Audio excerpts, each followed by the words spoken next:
Ba ba ba ba. Ba ba ba ba ba ba.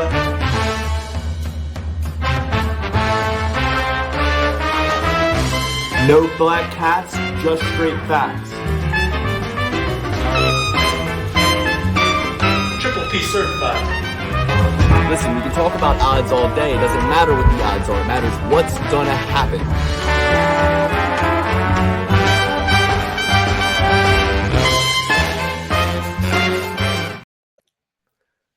Welcome to the Perfect Parlay Pursuit. It is I, Lukey CK, joined as always by the Euro Under King and Danny the Betman. And I'll tell you, I never know how I'm going to start these shows, guys, but it's been a roller coaster of emotions. We had a weekend 2 weeks ago that all three Triple P boys won. We cleaned up. We posted the bets in the Patreon. You won alongside us if you tailed us. But now we had a weekend last weekend that I'd rather just forget about, guys. I'd rather just drink it away. So I'm not drinking winner's piss. I'm drinking loser's tears today. And Dan, Alex, I know you did the same. Pretty much it seems the whole MMA gambling community, from what I can see, had a bloody bloodbath of a weekend. It was an event that we seemingly couldn't make heads or tails on, and the ones we couldn't catch a break. So let's talk about it. Let's get into UFC 289, Nunes versus Aldana. There are some silver linings, but there's a lot of darkness. There's a lot of darkness, guys. I went down hard. Pretty much 75% of my massive winnings from the previous card, the Kai Kara France Albazi card, pretty much 75% of those are gone, daddy gone. Gave it all back to the casino, to the sports book. And, this is not to say that you should do the same. It's to say, don't do what Luke does and bet responsibly. I got drunk. I said to myself Saturday morning, I wasn't going to drink Saturday night. And then all of a sudden I had some beers, and then I had more beers, and then I'm sitting there drunk. And then I lost so many picks in a row. I start fading myself and betting against the picks that I went on the show and broke down twice and gave on the show twice. I start betting against myself. So that's how you know it was bad Saturday night. Dan, Alex, what are your overall thoughts without getting into anything specific? Terrible. El terrible. I did awful. I think I did the worst out of all of us. I believe you guys tied 4-11, and I went 3 out of 4 out of 10. 4 out of 10 because we had a push. 4 out of 10, and you went 3 out of 10. So 4 out of 10 for me and Dan, 3 out of 10 for Alex. Alex, I hate to do this to you, and it is still early in year 4, but you actually slid below 50% in terms of your overall ranking. Year 4 for us just began. Our season goes May to May. So Alex has only given 45 total picks, as we all have in year 4. Broken down 3 cards, I believe. So he now slides to just a pubic hair shy of 50% at 48.5-ish percent. So Alex is going to have to get a demerit for that, but everybody else is still above 50. And Dan actually is leading the way, and he's even beating the Triple P certified picks. So Dan is at 68.8%, still a come down from last week, but he was up very high. So I'll update him, but he's in first place, and Triple P certified picks are 12 out of 18 in year 4, 12 out of 18 in year 4, 66% accurate. But those took a bath too, 2 out of 6 on the weekend. Could have been 3 out of 6 if a Mavov got it, but we'll get into that later. Alex, overall, just what do you think went wrong broadly? What do you think, when you think back, what do you think went wrong broadly? You got 3 fights correctly. Why didn't you only bet on those? My most confident pick was Eric Anders, so that kind of made everything go kaput, him and Mike Malott. I didn't have a good night. I think that part of the bad tide started to turn when I shaved my beard, and now I just look like a fat girl. I don't really know what to do at this point. I have no idea where to go. I'm looking for a home. Hopefully Dana White puts me up somewhere to stay. He likes to do that sometimes, but I'm homeless. I'm homeless right now. May I make a suggestion? Shave your head too. I know at this point. You can't go clean face, long hair. You got to shave the head and be like a naked mole rat almost, because you now look too young. You got, when you have lettuce and a clean shaven face, you look too young. When you have a beard and the long hair, you look too old and too unfriendly and too gruff. But now you just look like you said, a fat teenager in his gamer chair with his like you're a fat streamer, I know. like you're a child. You got to, and the glasses, it's all nerdy too. So you got to shave the head too, because you still got your dimples. You're not too fat, but it's the hair that's making your face look wider. It's framing you unfavorably. But listen, we'll get into your appearance later. We'll talk about it all throughout the show, I'm sure. You mentioned something, and I forget what it was. But Dan, why don't you take over? What are your overall? Well, I can pinpoint exactly where things went wrong for me. It's when I bet against the guy with the all-time finishes record and a lion tattoo on his back in favor of a guy with no tattoos and gray hair. That's where I messed up. Never do that again. But that's this guy's problem, all right? This guy over here, I'm going to be back over 70% next week, and I'm really looking forward to it and winning some money on top of it. So that's where my mindset is. I've learned from the mistake, and we're pushing forward, brother. Dan, who went 10 out of 11, 10 out of 12, depending on how you score it 2 weekends ago. We came off a very big high into a market correction that was absolutely absurd. But overall, a couple bad beats, a couple absolute borderline cut-worthy behavior. We'll talk about that. A cut leading to a cut for some foreshadowing. But really, guys, Amanda Nunes retired. I'm just glad that I never have to see her fight again. I'm glad I never have to hear everybody say how good she is again. I'm glad I never have to see Nina Nunes again.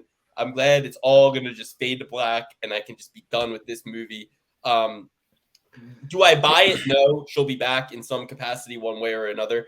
She'll be sick of what she doesn't realize. This is what I had to realize, because I had a kid recently too, right? When you have a kid and you're home, you're available. So now Nina's throwing her, hey, why don't you hold the baby? Hey, why don't you do this? Why don't you do that? When you have a fight coming up, you're in the gym. You got some slack time. You got some time in the car on the way, at the gym while you're wrapping up, after the workout while you're showering. You stop for fast food on the way home. You got some time to yourself. You know what I mean? So I think she's going to be back sooner than later once she's home with now 2 crying babies. It gets old quick. That being said, I think I'm happy just that I don't need to play the game of here's what got me, guys. Alex mentioned Eric Anders being his most confident pick. Him and Dan both picked Anders. I picked Power Bar. But as the fight drew nearer, I hear that Anders is training with one Sean Brady, Pat Sabatini, Wells, Pfeiffer. And I go, okay, an athlete like Anders with self-preservation instincts of somebody who's played a lifelong career of football and understands CTE, paired with Fortis MMA experience and now MMA Lab experience. He was at Fortis, right? He was at Fight Ready too. Yeah, Fight Ready. Yeah. Every good gym, every good coach, Nick Saban in his pedigree. I'm like, Eric Anders, I'm doing the math. I'm like, if you put him now with some guys who are just specialists in this one kind of area that's dominating the sport in the division right now, and you put him against a guy whose last loss is against a great submission grappleist in Fluffy Hernandez, but his last loss was by submission, right? So I'm like, okay, Anders is going to submit him. I checked the odds, it's plus 1,600. I throw 100 on Eric Anders plus 1,600 by submission. So I'd place that bet again, honestly, just with the information at hand, right? Because if you're going to catch a gust, you got to catch it in these situations. You got to do the math and say he's training with Brady, he's training with Pfeiffer, he's training with Sabatini, he's training with Wells, he's training with guys who have a submission-oriented approach to their game, and I felt could have gotten Power Bar out of there with a submission if Power Bar had a good first round, gassed himself out. And this is what we were on the road to doing, guys. It really looked like that was the case, but Power Bar actually did tap in and find an extra bar. And it was a great fight all around. Eric Anders, hang your head hang it high. Don't hang it low. What am I trying to say here, guys? Keep your head up. Keep your head up. And, it was an amazing fight. I bet on Eric Anders, and I was not dissatisfied with the performance because I was like, okay, he was trying to win the whole time. He was diversifying his attack the whole time. To one stubborn game plan. He went for takedowns. When that didn't work, he tried to strike with them. He tried to he did his best. He did his level best. So all respect to Eric Anders there. And I mean, especially when you have somebody fighting for a title who won't go for it at all. Like, I feel like Irene Aldana didn't really go after it at all throughout that fight. And we get on this podcast every week, and we usually, motherfuck somebody, say we need to cut somebody. Dude, I was 10 seconds away from the first 10 minutes. Jeez Louise. But we come out here and we'll motherfuck a fighter to death. We'll say we need to cut them so bad. We'll say it so many times that their wife starts DMing Luke and has a lot of umbrage with what he says. I think Eric Anders won a lot of people over that night. I know he doesn't have the best past few fights, but he looked like he leveled up a couple times. And granted, it was only power bar, but Eric Anders fought amazing. Hey, power bar is someone that's very difficult to keep up pace with. I mean, he's given the nickname for a reason, right? So Anders, who is not really given to throwing with that much pace and sticking with it, for him to just come out like that and actually do that over the course of 15 minutes was very impressive. Whoever his cardiovascular coach is, strength and conditioning coach, hit up that guy because he's doing a hell of a job. So good on Anders. Open invite on the show. I believe Lukey gave him a little pat on the head, little terms of endearment, keeping his head up. So maybe I shouldn't have said that. Maybe it was on the down low. Well, I mean, that's the thing. It's like people like Ian Gary's husband, Layla Machado Gary. It's like people like her want to, point the finger and call me the bad guy when all I said was that Ian Gary should fight. He's a fighter, and he should fight in the octagon against opponents who are at his ranking level and call him out instead of pulling the ladder up from behind him and continuing to fight fighters where he's, he fought Brian Battle in the same card. Brian Battle was in a pick'em situation, thrived and dominated, maybe even an underdog. Ian Machado Gary was a fucking giant favorite as usual. You know what I'm saying? All I said to gain her ire, Alex said umbrage, I said ire, two $5 words for you guys within 11 minutes of the show. To raise her ire, all I said was that her wife should fight. He should fight opponents that call him out, that are in his weight class, in his rankings, etc., and not be using his brand and his marketing to market anti-fighting, to market fatherhood and being, in Bye Bye Baby and fucking Babies Are Us, having a grand old time. That's not what we're here to do.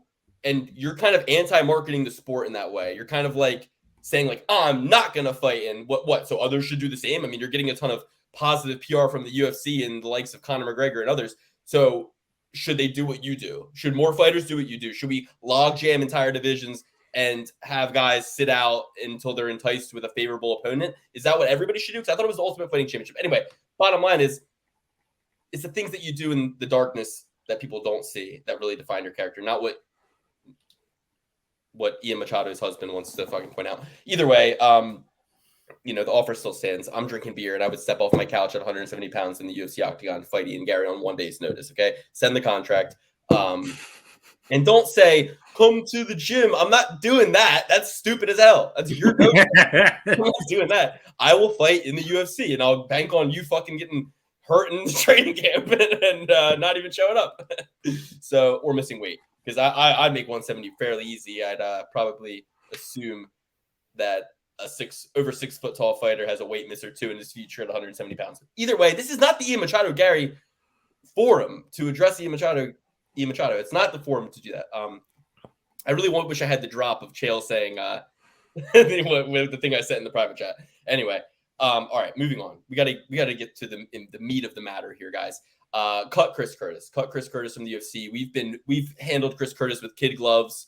We've handled Chris Curtis with gentle baby kid gloves. I think on this podcast, 2 of the 3 of us picked him in a fight, and one person in a situation where he was a 2-1 dog went with the favorite when he was a UFC newcomer, and he commented on the show and was like, really talking shit. It's like, no one's talking shit. We're giving a humble analysis. And even then we were apologetic. We're like, Chris, we love you. What's going on, man? We fucking love you. We love you. I picked you. I picked Chris Curtis in pretty much every underdog situation he was in leading up to his first loss in the UFC, right? And I picked him in that loss. So I picked him in every spot. And I won a lot of money betting on Chris Curtis as an underdog. And the reason I picked him was because Cody Safdie said that he was friends with him and he sat in a car with him. And he said, and in interviews, it has been communicated to me that Chris Curtis is the type of guy who, I want to go to Valhalla. I want to fucking, this is what I do. This is my leg. This is the whole, I want to fucking fight and die with my sword in my hand. Right. And it's like, we kind of poked fun at that a little bit. We're like, yeah, he's got an exciting style, but he's also got a pretty sick Philly shell. He fights a little defensively. Like, he has self-preservation instincts. He's not in there like Darren Elkins. Like, the only people who say they want to fucking die in the ring should be fucking guys like Darren Elkins, guys like, you know what I mean? Guys who actually exhibit that sort of lack of self-preservation in the fight, right? So when guys talk that shit and then go in there, get a scratch on the fucking eye, and throw a fucking fit and everything. All Alex, I need to. What do you think? What do you think would happen? What do you think happened there before I don't think Chris Curtis should be cut for one. I think hold on. That's stop, because that's the wrong opinion. Okay, so here's what happened, right? The headbutt happens. Okay, fight is stopped. He, in that situation, has one thing to say if you want to continue fighting, which is, "I'm good. Let's go." Where are you guys going? You guys, I made it big screen. I'm talking to you guys as much as I'm talking to the audience. Are you just fucking cutting out? I'm here. I'm getting my charger. Okay. Alex, the answer is, I'm good. Continue fighting. We were there live in Madison Square Garden when that crab in a bucket Brooklyn doctor stopped Nate Diaz. And what was Nate saying? I'm good. Let's go. I'm good. I'm fine. I can continue. That's the only thing you say if you want to continue. If you don't want to continue, there's a few things you can say. I need a minute. I can't see out of my eye. I can't see. These are things you say when you don't want to fight. So Chris Curtis was doing everything okay in terms of keeping the fight going. He wasn't doing the best job possible. He was certainly not saying, "I'm good, let's go." He was, but Herzog, being an absolute detestable referee, was doing his best to use his discretion to not abide by any referee's tradition whatsoever. But he's, allowing him the requisite time, even though it's perfectly and abundantly clear he does not want to continue. He gets the requisite time. Herzog awards him the time. And then what does he do?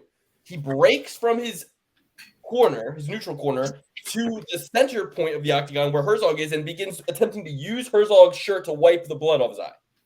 At this point, creating an absolute spectacle of himself, a LeBron James level spectacle. Like when you see that video I sent you of LeBron when he flopped and then he's using the baby bib to wipe his tears and stuff. Yeah. It's the same kind of baby bib stuff we see from LeBron, but now it's in MMA. And you just had to like chill. Yeah, that sounded a lot like it. That wasn't like chill. That was more like it was more like somebody else. Hold on, let me think. I forget, but it's somebody else. But here's the thing. You don't tell us what we think you sounded like. I'm just saying that, so now we have a situation where, like, listen, I want to PSA open letter to all fighters. If something happens, a nut shot like Johnny Munoz Jr., a headbutt that results in a cut that now you're fighting with a fucking like Russell Crowe in Gladiator, where you have a fucking injury that you have to now fight with, like inhibited. You know what I mean? It's like I get that, and I think in that situation, just fucking say it for what it is. Be like, man, he headbutted me. I'm fucking bleeding. We'll rematch. We'll rematch. I can't keep. Because I would just be like, yo, it's gonna get worse. Right now, this is a fucking minor shit. I stitched this up. I'm back training in a couple weeks. I keep fighting another round and a half. He's gonna open this up wider. Shit could go wrong. Yeah, I can fight right now, but that was an illegal headbutt. Let's just run it back. Accidents happen. I thought no worries if that happens. My problem is when you cry and throw this fucking Aljamain Sterling actor show. That was worse than Aljamain Sterling. That was abundantly worse. That was horrible. Cut Chris Curtis from the UFC for that. Cut him.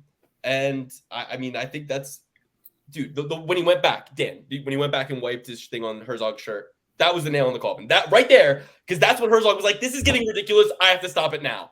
But Herzog had already given him the time. He said, give me a minute. Herzog said, you have a minute. He walked away. Because that's the best thing a ref could do, is give them the time and then walk away. So that way you're not hearing anything that you're not supposed to hear. Like, I can't actually see. You know what I mean? What round is it? Like, you know what I mean? That way the ref has plausible deniability. He kept breaking the plausible deniability barrier between him, the ref, and the doctor. And that's all that's happening in that moment, guys. It's just a game of plausible deniability. It's a game of, hey, Chris, I see you have this huge fucking gash in your face, but are you okay to fight? And all you have to do is say, yup, we all know what's going on here. The answer is always no. The answer, if we're looking for safety, should have been, are you okay to fight? No, no one is. At the very start, let's not do this at all for anybody. Nobody fight. Let's not do this for concern about safety. That's not the concern. We're concerned about fighting. It's Ultimate Fighting Championship, not the Ultimate Safety Championship or the Ultimate Fatherhood Championship, Ian Machado. I think that you're wrong. I don't think Chris Curtis should be cut. I agree that it was odd. It was a very odd circumstance that was going on in the middle of the cage, but I don't blame Chris Curtis that much as somebody who just lost a fight from an accidental headbutt that was uncalled. Maybe he wants to ham it up a little bit, make sure that it's a no contest. But my question is I thought when an illegal foul happened halfway through the second round, they went to the judge's scorecard. How does it work? How does that rule work? Like when Romanov fought Juan Espino? It was round 2. So that wouldn't have been it's only they were halfway through the fight. It only goes to judge's decision if it's after round 3. Okay. If it's in round 3, they start round it. 3. Okay. They judge the first 2 rounds and they judge round 3 actually too. I was under the impression that it was halfway through the second round. The fight has the potential to be judged after round 3. So okay, that's why I said why couldn't that have happened in round 3? Because then Imavov would have just won. The bets would have cleared.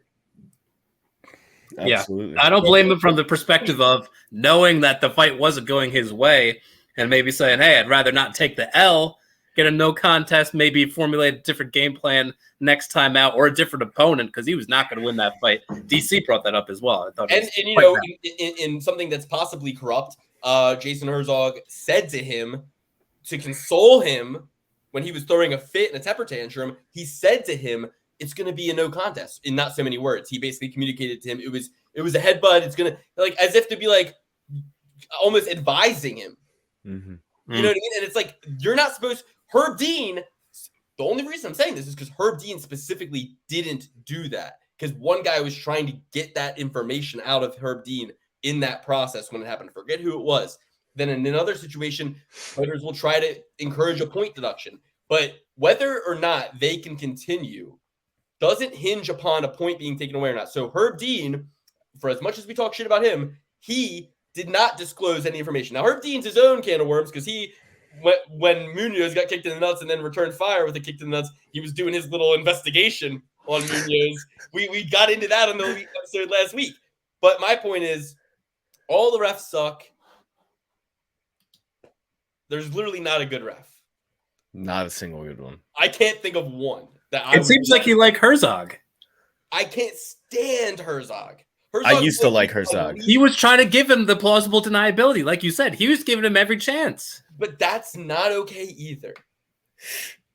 So what do you want him to do? Well, what I want Herzog to do is not communicate to him that what he's going to do like he's his boy. Like, don't worry, I got you. I'm gonna make it a no contest. Like, I don't want that. I like what he did when he said, take your time, and he moved away. That's right. What you should do. Let him collect himself, get his time. You're given a requisite 5 minutes. Take the time. And when the ref is standing right next to you, I think these guys get pressured to start quicker. So I would say it's good when the ref goes, hey, you got time. Go over there, talk to the timekeeper, make sure the other guy's not talking to his corner, come back. You know what I mean? Yeah. Dan Murgliata might be the best because he's the least involved. Yeah, he doesn't involve himself at all. You know what I mean? Until he involves himself with the judges' scorecards, like that the lady fight. Yeah. You know, I mean, he's a menace too. He's an absolute menace too. But the only problem with Dan is that he lets guys call their own stoppages. Yeah, they're in fouls, they're in stoppages. Like Taglioni is a fucking point maniac, taking points away here every fucking second. Who was the guy who took the point away after the fact recently? Peterson? Was it Peterson? Keith Peterson? No, I forget. The retroactive point. Either way, let's move on, guys. This is enough. The card was shit. Not a single good fight, right? None of them were good. I don't know. I thought they were pretty exciting. Plus 200 dog picked right here, baby. Maria Oliveira won that fight. That was a robbery. David Dvorak sucks now on an island, cast out, never betting on him again. Blake Builder stinks as well, but should have seen the writing on the walls. You heard Kyle Nelson talking all week about how he got his cardio right. That was his biggest weakness. He fixed it. Zahabi, my one good pick of the night. Underdog, Ayman Zahabi made it look easy. for like the second time, dusted Draco Rodrigues, dusted a Ricci line. You give him matchups like this, he's going to thrive. People can talk shit about Aben Zabi, but I have no qualms with Aben Zabi. Miranda Maverick, hilarious, right? Hilarious. I called that one out in the Discord moments before it happened. I said, Jasmine's going to fucking win this. Nasruddin Imavov obviously won that. Barriol Andres, we talked about it. Landwehr, man. I was on an island by myself with Landwehr. I got more and more confident as the fucking week grew on. He said in an interview or in a fucking embedded, he was like, the only air he's breathing in is the air I'm breathing out. And I was like, let's fucking go, dude. I was getting so hyped up. I watched the weigh-in show. Dan, Hellcat, Helly, and DC, and everybody interviewed him. They were talking him up. I was like, yo, this guy is gonna fucking go in there and just drag Dan Ige into deep waters. But this is a perfect example of a guy who just got outclassed. I mean, Dan Ige just is more talented everywhere in terms of skill set, right? And also has that Hawaiian toughness, that pace, and could match him there. So Dan Ige got it. No shame there for me. Trophy certified pick. The biggest one that got the biggest win for us was Mike Malott. And I even said by finish, and he did get that. But yeah, I mean, Fugit was also getting me nervous throughout the week. Mike Malott, he's got that Michael Chandler confidence. Sometimes you got to fucking, I'm a salesman. I love to be sold to. So I was eager to be sold to, but I got to also hedge that with some quiet temperament of maybe this could go wrong. Mike Malott did not let that go wrong. He went it all went well. Dariush, we totally certified him. He went down. That was stupid. That was like that was like getting married when we should have fucking had a girlfriend. You know what I mean? Charles Oliver is the girlfriend. We wanted to get married with Dariush. Simple as that. We should have stayed single. Amanda Nunes, see you later. Don't let the fucking door hit you in the ass on the way out. All right. that retirement certified Amanda Nunes, but I fucking let myself be convinced that Amanda, with the new baby on the way, was going to lose. I saw Arena on the motorcycle. I was like, Arena's going to win. She rides a motorcycle. She's single. She doesn't have to worry about babies. She trains with Alexa Grasso. I was like, this girl, she's going to do it just like Alexa did it. So I bet heavy on Arena Aldana.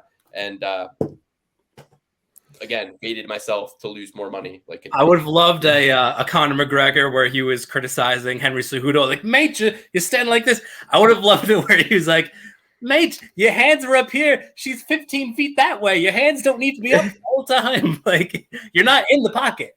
You're not in the pocket. And if you're not going to throw a punch, your hands don't need to be up at all. They could be fucking behind your back. What's the difference? You're still eating shots and you're not throwing punches. So who gives a fuck? Yeah, ridiculous. My biggest gripe with Amanda Nunes is that I don't know if she actually said this, but if she said this, she is an absolute moron. I saw it as the headline on the Mac Life video where she's in the post-fight press conference talking, and she said, if it was Jessica Pena, I wouldn't have retired if I fought Juliana Pena. She said if I said 3 different names. Jessica Pena. She said if this was Juliana Pena tonight and not Irene Aldana, I wouldn't have retired. Which, what does that even mean? What the fuck does that even mean? Okay, so you are now going to retire because it wasn't Juliana Pena, and you're like, rather than fighting Juliana Pena again and, squaring up the 1-1 score, I'm just going to retire because she wouldn't fight me tonight, so it's over. Like, what sense does that make at all? She is an idiot. Like you said, don't let the door hit you on the behind. I am so excited to never have to see Amanda Nunes ever again. I'm more excited to not have to see her wife. I'm more excited not have to see Nita answer off Nunes. She may not be retired. She might still be fighting. On the Patreon, we'll discuss further because there's some jokes I'd like to make that I don't want to do. But, can't do it. All right. Enjoy retirement. Enjoy your backwards hats. Enjoy having fun with your new little girls. And you know what? It's like, don't come back. Because we don't care about the Pena fight that much. Don't think this is like McGregor and Nate Diaz. And it's like, well, if UFC's going to pay big money, it is. Nobody gives a fuck, okay? Nobody, except Juliana Pena. Juliana Pena is the only one who gives a fuck, okay? But actually, now it's like hilarious because now she's going to fight for a title. You took out a contender, so they're not going to put Arena Aldana in there for the interim champ or the vacant championship. It's going to be Pena. So you said, I didn't want to walk away and leave the belt to Johnny. You did. Versus Yana Kutakaya. That's going to be the next title fight. No, Something Erin like that. Blanchfield at any weight. Put her in there for either Any of the weight. fucking belts. Put her in there for both belts. Erin's the new Amanda. That's why Amanda tucked tail. Amanda's smelling Erin coming a mile away from Jersey. You can smell the Jersey girl a mile away coming. And Amanda was like scared as hell of EB, dude. She's a silent killer, dude. I swear, Erin Blanchfield, please save us. We just need a stable John Jones-esque favorite for a woman who finishes. So we can just go Erin Blanchfield by finish, Erin Blanchfield by finish, like Jalen Hurts, anytime touchdown, money in the bank every time she fights. I would love that. That's the $1 Million Dog Challenge. We get 8 Erin Blanchfield finish championship fights. 2 before the title, 6 title defenses, all of them finishes. Erin Cold-Blooded Blanchfield. I think we found the path. We found the path. She's our, who's that girl from Iowa in the basketball? Caitlin Clark, of course. Erin Blanchfield is MMA's Caitlin Clark. I love it. I love that comparison, and I agree with it. But one subtle difference, Erin Blanchfield will be a champion. Yeah. Caitlin Clark is a champion. Listen, adornments don't make champions. It's a mindset. Caitlin, remember he said that. I'm the biggest Caitlin Clark fan there is, but all I'm saying is Erin Blanchfield is going to win that title. Guys, we have a epic card to break down, and I think it's about time we get into it because it's been enough chitter chatter. I don't know if that's why you tune into the show or if it's for the picks, but let us know because I'd like to do more of what you like and less of what you don't. Lord knows I'm here to please. So we have a massive card to break down. It is a controversial main event. It's a very, very cute co-main event. It's the cutest co-main event you ever did see. And we're going to give you main card and prelims. We're going to give them to you for free, and we're going to give them to you right here, right now. It's UFC on ABC 5, Emmett versus Topuria, UFC, Jacksonville, Florida. We're going to start at the bottom, though. We're going to tease you because we got to warm up a little bit here. We're not going to start at the top. We're not going to go Emmett and Topuria first. We got to warm up the joints. We got to get going because my soccer coach once said, your muscles, they're like a rubber band. You put it in the fridge, you take it out, you try to pull that cold rubber band, snap. But you let that rubber band get warm. Put it under the hair dryer. You take your mother's hair dryer, you put it under that rubber band. Then you can stretch that rubber band as far as the eye can see, and you can shoot it off into the distance and win a perfect parlay. So we got to warm up our rubber bands here. And what better way to do it than with Jack Jenkins versus Jamal Emmers. Jack Jenkins, 11-2, featherweight, coming in here to open the card up on. Oh, by the way, guys, so if you want the breakdown, if you're here right now and you're going, Luke, what the fuck? I can't make heads or tails of this. Next weekend's card is the Topuria versus Cannoneer. That's what I'm here for. We already did that breakdown. Top to bottom, main card and prelims for free on YouTube. It's the just look in the video. It's right there. Click that video. That'll be your breakdown. And if you want to hear us go over it again, there might have been some changes. We got to look at it again. There might have been some fights drop out, some opponents come in, or maybe we changed our minds. We are going to break that one down right after we finish this one. We're going to do it on the Patreon. You can get that episode. Patreon.com/perfectplaypursuit. And we'll be a lot more free and loose there. We'll be able to give you the full picks, the full addendums. I mean, maybe nothing's changed. Maybe something has. Either way, it's just kind of a check-in point to let you guys get another look at the card. I mean, it's just a way to support the show. It's a way to support the show, right? So become Patreon members, support the show, help us grow. And with that said, it's a featherweight matchup. Jamal Pretty Boy Emmers. He's got a Christmas tree type record in his last 5, win-loss, win-loss, win against a guy in Jack Jenkins who got served up a nice hometown audience in his last fight. He got to come in and beat up on shameless Don Shanis 3 months ago in Australia. I believe that was in Perth. And same night, I think Islam fought Volkanovski. So he was able to go in there and he looked good. He looked crisp, but it was a fight. I mean, Don Shanis put on a fight. 11-2, Jack Jenkins, 5'7", taking on the 5'10", Jamal Emmers. Emmers is going to have a stunning 6-inch reach advantage coming out of Pinnacle MMA. His 2 blemishes in the last 5 are that heel hook to Pat Sabatini out of nowhere, but a split decision to Giga Chikaze, nothing to scoff at if you were able to go 3 with Giga and have one judge think you won it. Such a technical striker. I mean, I kind of want to side with Jamal Emmers here just because, this is a fight where Jack Jenkins kind of has that debutante hangover now. He got that first win out of the way. Knees are a little less shaky going into this one. He got his Contender Series win by finish. He got his UFC debut in his home country. But now it's kind of like Super Bowl hangover. It's like maybe that sense of urgency, maybe that I need to do this. This is my chance. Not being there as much in the Contender Series in his hometown debut, maybe that won't be beneficial. Whereas Emmers being inconsistent but losing to really solid, good competition, and then coming in off of a nice win against a guy with an OV in his last name 3 months ago, an undefeated opponent, 23-0, with the undefeated Russian, first name KH, last name ends in OV. If I slide you that, I'm your manager, you're going to spit in my fucking face. Your Jamal Emmers coming off a loss. Hey, Jamal, you're coming off a loss to Pat Sabatini. I know you got finished on the ground, but I got a Russian. Here you go. He's undefeated, 23-0. Him and Khabib have tea together every Thursday. Do you want him? I'd spit in your face if I was Jamal Emmers and you slipped in that. But what did he do? He took the fight and he fucking won, guys. He won a unanimous decision. Not easy to do. I'm going with Jamal Emmers here. I'm gonna take it. Yeah, Jamal Emmers. I'm a huge fan of him. I like Jack Jenkins a bit, but not as much as I like Jamal Emmers. But this isn't a popularity contest. It's a fight.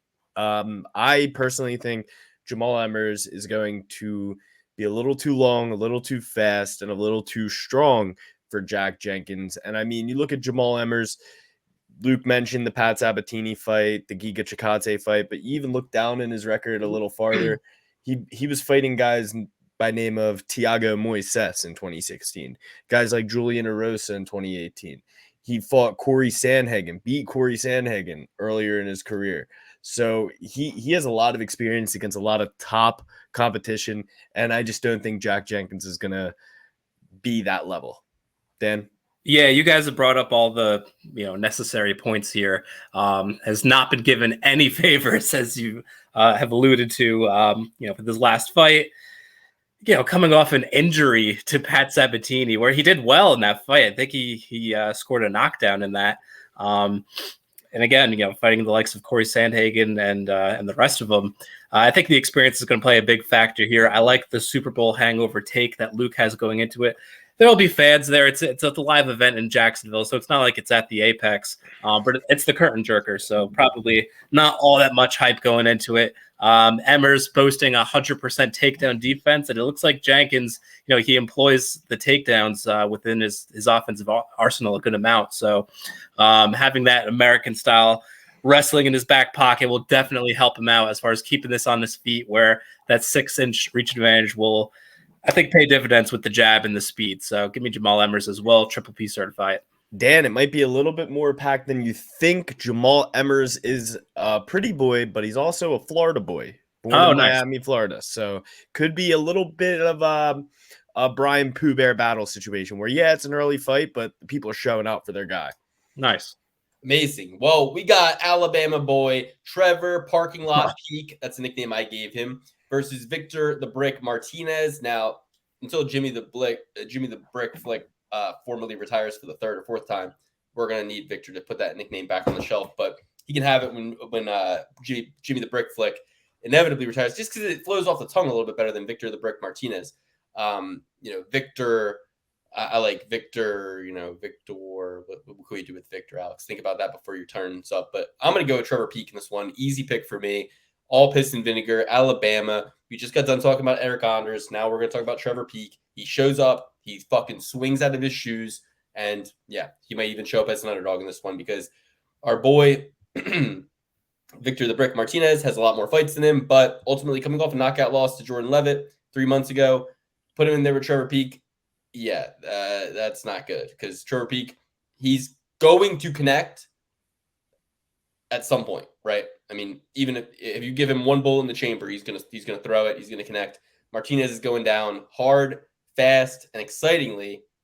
Florida, Georgia line, Florida, Bama Shore, Alabama boy, Florida boy. We're getting this crowd going early, man. They know they need to bring these people indoors from their parking lot tailgate early to get them buying those beers inside, lest they get too drunk in the parking lot and forget they're even going to the fight. So that's why they put Peak second. That's why they put Pretty Boy first. They want to bring the Florida folks in and keep them in on their feet, keep them drinking. Peak's the one to do it. Trevor Peak. Victor Scale Martinez. The Victor Scale. Yeah, I mean, you got a guy coming off of a knockout to grappler, got knocked out by a grappler in Jordan Levitt, coming in to see Trevor Peek. I mean, I'm going Trevor Peek all day here. I think this one is fairly straightforward. Like Luke said, he is going to connect, and he is an absolute bad boy. I love him. He's got a little jelly roll energy to him. I'm going with Trevor Peek here. Yeah, Trevor Peek, his first UFC fight, throwing standing hammer fists, the coolest thing I've ever seen in my life. He will be an eventual fade. I think against a guy that is a technical striker who's defensively sound. I don't think this Victor fellow is that guy. I think he's also kind of a scrapyard dog, but Trevor Peek is the bigger scrapyard dog going into this bout. So I think this is an easy second Triple P certification for the boys. Guy's only seen a second round twice in his professional career in Trevor Peek. Yep. All finishes. Do you think Chris Curtis, was he just no, it was the material. I wanted to get another kind of material to get the blood out. What did Potentially. Why did he want to rub it on his shirt? Maybe the towel was wet. And he wanted something dry. He needed something dry. But those shirts are neoprene. He should have known they're not cotton. They're neoprene. It's like a polyester kind of material. It's not. It's almost moisture wicking. It's not going to absorb. It's going to just push it all around. That's obvious. You don't need to go to FIT in New York, in Chelsea, New York, right next to Marcelo Garcia Academy where I trained. You don't need to go to FIT, the Fashion Institute of New York. You don't need to go there to be able to differentiate cotton from polyester to neoprene. All these different fabrics. I mean, it's pretty you can even with one eye, I can identify them, Alex. And Luke, that's a great segue into our first ever ad. Sheath underwear, moisture wicking technology. Sheath's not a sponsor. You know what? They'll be the first ones to come knocking when we get 10K views an episode. They'll be the first ones to come knocking. You know, they'll say, "Hey, we don't need any help now. We got 10K views an episode. Why do we need your help now? We needed your help back when we had 1K." Yeah, and I mean, knowing how bad my balls are, I would be the poster boy for a pair of Sheath underwear. They cradle your nuts, right? Yes. Well, I wouldn't know. I have never gotten to have them. I got to stop doing the ad read for them. They're getting a free ad read right now, and I'm done with it. So bad, dude. Come on. You're the whole person who would say no free ads. Anyway, here's the thing. John Anik said you can't expect him to fight on with one eye. I heard that. I said, what about Mike Bisping? I looked at my girlfriend right away. I said, what about Mike Bisping? My girlfriend. You can't fight with one eye. Can you not? If you can't fight with one eye, you can't drive with one eye. I agree. Vote with one eye. I don't think you should be allowed to drive, Luke, personally. Being in the car with you, maybe that should be a law starting now. But I actually do have to have special adjustments on my license, to be honest with you. So maybe I kind of disproved my own point. But I'm just saying, I don't understand it. I mean, just don't put on the dog and pony show. Don't put on the whole performance. It's Williams' performance there. It was like no, but please, I want to continue. If you want to continue, it's very simple. I'm good. This is nothing. I'm good. We're good. Yeah, we're good. Yeah. You look around and go, yeah, no, we're good. You do what homeboy who got knocked out by Zahabi was doing after he got knocked out. He was more willing to fight than Chris Curtis. He was infinitely more willing to fight than Chris Curtis. He had just got knocked. He got slept entirely. He woke up. He was like, oh, I'm good. He thought it was the start of the round. He didn't even remember. He thought the fight didn't even start yet. He was like, we're good. Okay. All right. Let's go. Oh, speaking of which, that his brings body us language. If Chris Curtis had his body language, the fight would have continued within that. Would have continued right away. That brings us on to something very important. Speaking of that, did you guys yet see? I know you didn't see it this morning. The Floyd Mayweather exhibition with John Gotti III. No. And not only did I not see it, I didn't even hear about it, Alex. So John Gotti III behind Mayweather Productions. I didn't even hear about it. I love Floyd. I love boxing. I love fight sports. I was sitting there. I would have loved to bet on it. Could I have done that? Probably not. Probably not. It was an exhibition. In an exhibition, Floyd Mayweather's styling on him the whole time. Floyd Mayweather's doing amazing. Floyd Mayweather gets a TKO, right? The guy, I don't think he ever touched the ground. I think it was like a standing 8 or something of that nature. And he's coming forward. He's trying to keep fighting. And the ref's like, all right, no, it's over. He pushes the ref out of the way, starts chasing Floyd, and gets hit with a nice combination because Floyd's quicker than ever. He ran at Floyd and tried to fight Floyd after the fight was called off. The ref was like, no more of this. And he said, no mas for you, sir. I am still here. I'm still trying to fight. I want my moment against Floyd Mayweather. Do you know that my great grandfather was a crime boss? I don't really care about. Oh, wait, that's who fought him? I'm pretty sure. I don't know.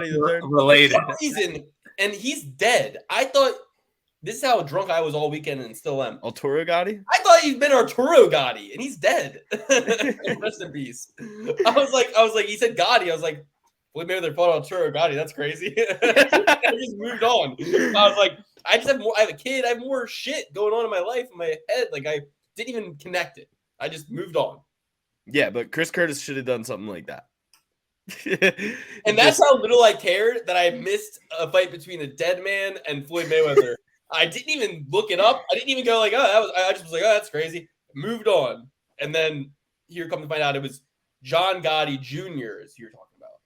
Something of that nature. Yeah, no, I know about this guy. So, okay. Wow. So he got knocked out? No. But he got pieced up like McGregor did all the ref stopped it. Yeah, exactly. Yeah, the ref stopped it. And he was like, no, I want more. I must be just like brainwashed by Conor McGregor because I go back and I watch that night, and from the moment McGregor taps, I go, McGregor won every other like little encounter here and kind of did like come out better. Like I'm like McGregor won the night. He landed the final punch of the night. People forget that. Oh man! When he was talking to Tony Robbins about it, if you ever go back and watch that video, and he breaks it down, and they have the clips coming in, and you're like, you're convinced. You're like, yeah, that was great for McGregor. McGregor killed all those guys. He did so good. And then it's like also Dylan kind of like when Khabib jumped down, didn't Dylan kind of hit him too? And then Khabib kind of scurried away. Like it wasn't actually like a good look. They didn't fight well when they started it, and then they go, oh, shit. It's kind of like that Marine who went into the group of kids and then ended up getting stomped out hard. You see that? It's not good. It's not good. I don't know why I was laughing. But the Marine, it's like these kids were lighting off fireworks in California, and the Marine tells them to stop, and one of the kids throws something at him, and he just turns around and sprints into the nucleus of the group of 20,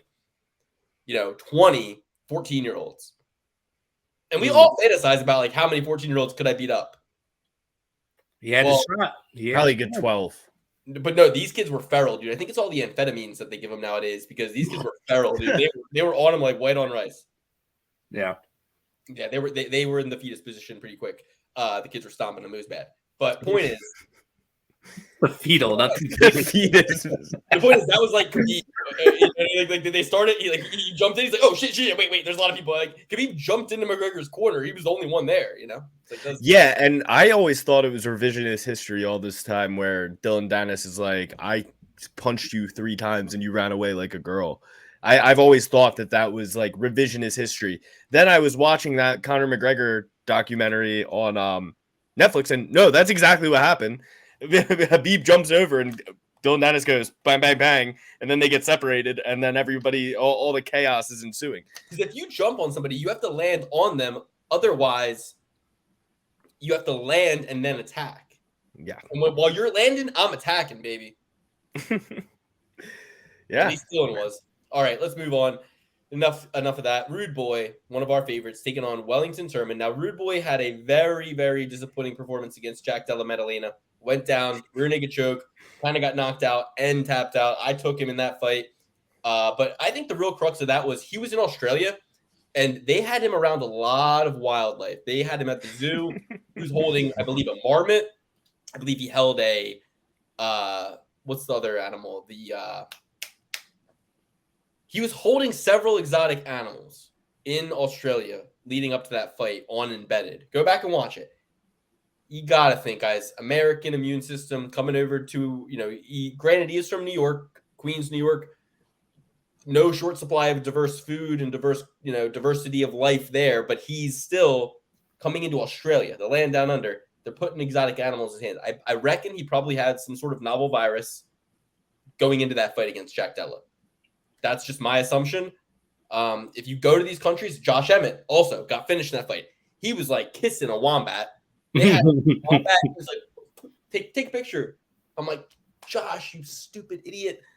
Meanwhile, Yair's training where the fucking Aztecs were sacrificing people on the fucking top of the pyramid. He's like there. Like, I think he'll be okay with a wombat, but nor did he even go. Yair arrived and he was like, no, I don't think Yair was messing with the wildlife. You know what I mean? Yeah. Don't mess with the wildlife if you go to these places. Don't drink the water if you're fighting in enemy territory. Nick Diaz already told you. He said, I got off the plane. The Canadians poisoned me. he said GSP missed weight. They allowed him to. He's like, they poisoned me. So I don't fuck with that shit. All right, so I'm taking Rude Boy here though. I love Rude Boy. If he didn't mess with that wombat, if he didn't mess with that kangaroo, he would have been fine in that Jack Della fight. Yes, he is 6 years older, but he's got a 3-inch reach advantage, 5-inch reach advantage, 3-inch height advantage. He is taking on Wellington Turman, who I believe is coming down for the first time to fight at 170. So is that right? He fought Sam Alvey, middleweight, Mishka Serkinov, he's a middleweight, Bruno Silva's a middleweight, Sanchez, he's a middleweight. Yeah. So this will be Wellington Turman's first cut down to middleweight. Now he's got a very fragile chicken jaw on him as well. And I think that, if you look at his face, tons of, I don't know, he's 26, so he might have just got done with puberty, but he's got a lot of indicators that his hormones, are imbalanced. If you look at, the acne and all that, and it's, you go, okay, middleweight, lack of success, moving down in weight, power doesn't translate, moving down in weight. Why move down in weight? What's going on here? You know what I mean? Yeah, I agree. I'm going with Randy Rude Boy Brown as well. I'm just not very impressed with Wellington Turman. I don't think he's that good of a fighter. Now you're telling me it's his first time in the weight class. That makes me even more confident. Yeah, the Rude Boy by murder. I'm going to take it by finish. Just by finish, not even anything like, technical as far as KO or submission. Turman is awful. A pure jiu-jitsu fighter, a relic of the past in a young man's body, and he's really not even all that great at it. So Rude Boy's going to nullify anything he's got for him.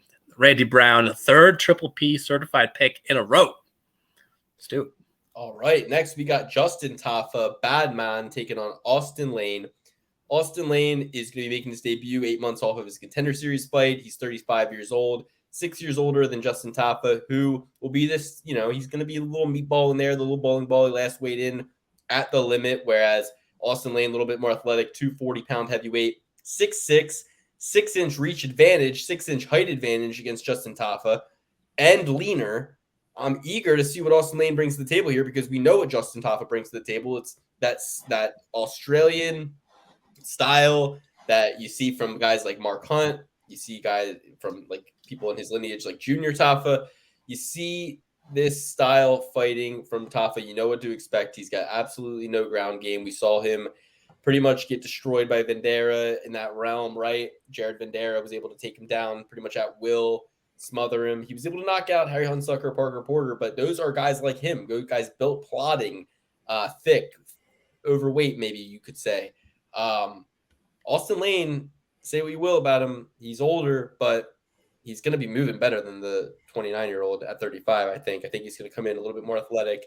I think he's going to come in a little bit quicker. And I think he can possibly get the win here. So in a fight I don't really want to bet because it's a heavyweight fight. It's, guys who fight recklessly and guys who have big holes in their game and aren't that experienced for, Austin Lane's not that experienced for how old he is, nor is Tafa, to be honest with you. So it's like, you don't really know what you're going to get here. These are the fights you want to stay away from. If you can get over 1.5, that might be good.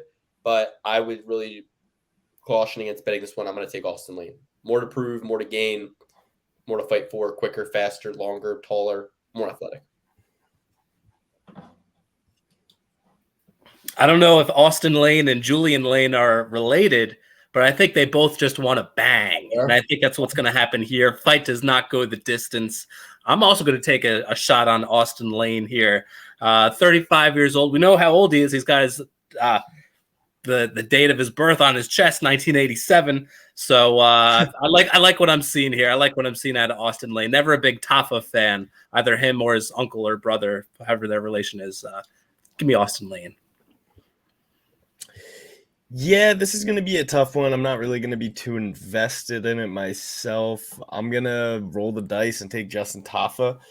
I'm just not very impressed by Austin Lane's resume. The only two people I really recognize on his record are Greg Hardy and Juan Adams.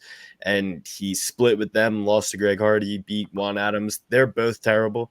I'm just going to roll with Justin Tafa on this. I don't really know why. That'll be the first pick we deviate. First three of the night were Trilby certified, Emmers, Peak, and Brown. And again, this one, not one I'm super passionate about. Check back in on the Patreon next week, see if we've gotten any more data for you on that. Next, we'll go to Neil Magny, taking on Philip Rowe. And if there's one thing we always say on this podcast, or at least used to say, was that Neil Magny... Neil Magny matters. Sorry, that was a bit delayed. Neil Magny matters. We've said it on the podcast before. I picked him as a giant dog against Gilbert Burns and was completely whitewashed in that one. I mean, it was an absolute avalanche. Gilbert Burns took him down and submitted him like a hot knife through butter, and as did Shavkat Rakhmonov. And Neil Magny, when he loses, it's kind of like this weird thing where you think Neil Magny is this great grappler, but he just gets fucking decimated on the ground. If you look at his opponent, Philip Rowe, he's going to have some attributes that, are enticing, but ultimately he doesn't have that ground game. So I don't know. I think Neil Magny can remain composed, jab him to death, push him up against the cage, and have a regular back to form Neil Magny performance that we're used to. Give me Neil Magny, the Haitian sensation, against the Fresh Prince Philip Rowe. Oof. I would really, really, really like to take Neil Magny here. Neil Magny matters. I don't think I've ever bet against Neil Magny. You were against Gilbert Burns because I was on an island by myself. Okay, maybe. You were, and definitely with Shavkat Rakhmonov, I would think, right? Nah, I definitely took him over Shavkat Rakhmonov. Yeah, it's just something about this one. It really screams Philip Rowe to me. Luke says Philip Rowe doesn't have very good ground game, but he's out here competing with high-level grapplers regularly, like Gordon Ryan, Cody Steele, Gabriel Checo. I don't even know that guy. Porn star? Huh? Is Cody Steele a porn star? Could be. It sounds like a porn star. I've never heard of him in my life. Who the hell is that? Yeah, he's a guy. He's in all these grappling competitions. I've never heard of him. I'm seeing a lot of red in these, though. He's not winning these grappling competitions. Well, those are just the most popular people he's grappled with that he's losing against. Well, can you get one win? They're all losses, every single one. No. He can't get one win. To answer your question. I'm gonna go with Philip Rowe here. It's like Luke said, he was, pontificating how we always talk about how Neil Magny's this great grappler, and then he gets absolutely melted on the ground by another fighter. I think Philip Rowe will be a great grappler necessarily. I'm just saying, huh? I don't know that we necessarily. I'm literally quoting exactly what you just said 5 minutes ago. Like, what do you mean? I'm saying that. All right, yeah. Going with Philip Rowe, I think he's going to be competent enough to keep this on his feet, and I think he's a way better striker than Neil. Dan? I would love to go with Phil Rowe here. He's the new guy, the up-and-coming thing, the shiny new toy. I just don't think he's up for the task for Neil Magny at this point in his career. He seems a little too flimsy with the grappling. People who want to take him down seem to be able to with, mixed results, success. It's not like they're dominating him, but they're also not high-level grapplers themselves, guys like Gabe Green. So I feel like Neil Magny will be that next tier of wrestler who could actually get a significant amount of control time. Not to mention, he's going to be able to utilize his reach, where I don't think Rowe has seen an opponent with the length that Magny presents. So It'll be a good learning lesson for Rowe. He'll be a lot better for it. But as far as this fight, I'm going to go with Neil Magny. Making me very nervous that I have all the same picks as Lukey, though. I got to say, I got to deviate at some point. Yeah, Make definitely. me a little nervous. What are the odds that all of us get a PPP or a perfect parlay in a week? So that's everybody right there, right? Everybody went through it. For Magny and Rowe. Who else we got? Next, we have Gabriel Santos versus David Onama, the silent assassin. Dan, how do you feel about this one? Well, if you guys remember Santos when he fought Leroy Murphy, I believe that was in England.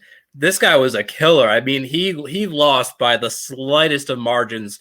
He could clearly grapple, wrestle, strike, all within his first UFC fight. Where obviously, guys typically don't put on their best performance. We see a lot of UFC jitters in that moment. He was all game.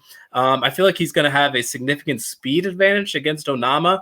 Onama, he's accurate. He's very technical, but I don't think he's as explosive or as dynamic as Santos. Sorry to interrupt. Hold on. Oh, wait, you said you definitely picked Neil Magny against Shavkat? You said that, right, Alex? Yeah. Oh, yeah, you were right. He is the guy that everybody has to beat to get their name. Neil Magny is going to go out there and he's going to whoop his ass. Okay, you did. I thought you said for some reason I thought you said the opposite, and then I found it. And I was like, "Oh." No, you interrupted me to clarify. You heard it though. Yeah, Papa, we heard you. Funny. Okay, yeah. All right. I found that pretty quick. I had to find out which UFC Vegas it was, which card it was. I had to find the part of the episode. That was pretty quick. I mean, I know that you're already on to the next fight, but if you guys stretched it a little longer, I could have came in at the right time with that. Young Lukey over there, the producer. I'm more of a red band type, red band loyalist, Olive Garden. So let's go. We got you guys already started it off, but go ahead, Dan. Continue. Well, I'm not gonna try to unbury myself here. I'm just going with Santos. Go ahead, Alex. Perfect. Yeah, two guys that we've seen fight in the UFC before, which is always a good sign.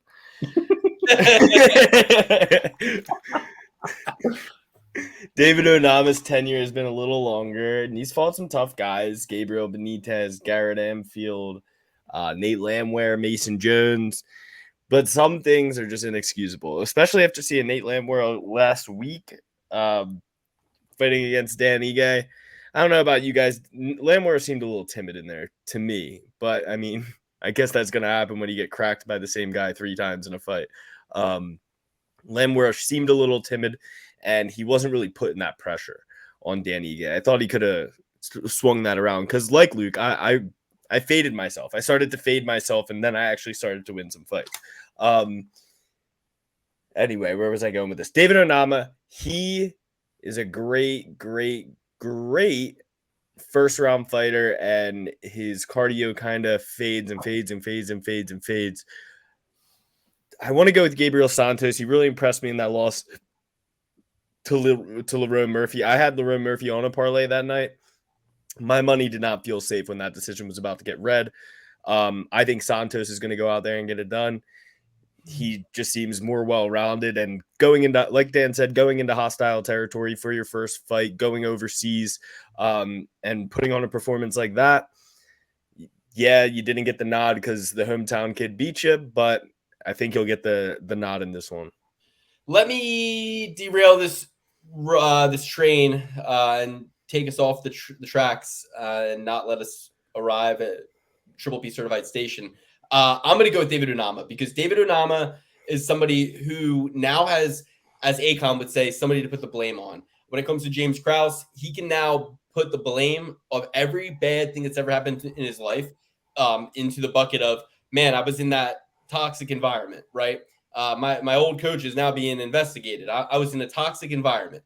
And that, for a fighter, is such a good backdoor to get out of a mental funk and to actually just get out of your own way and just fight the fight that you need to fight to win. And obviously he had some gas tank issues. Nate the Train is somebody who I can forgive a gas tank issue with because he's fucking Nate the Train. He runs a 1 minute, 55 second half mile. Get on the treadmill. Tell me how fast you can run a half mile.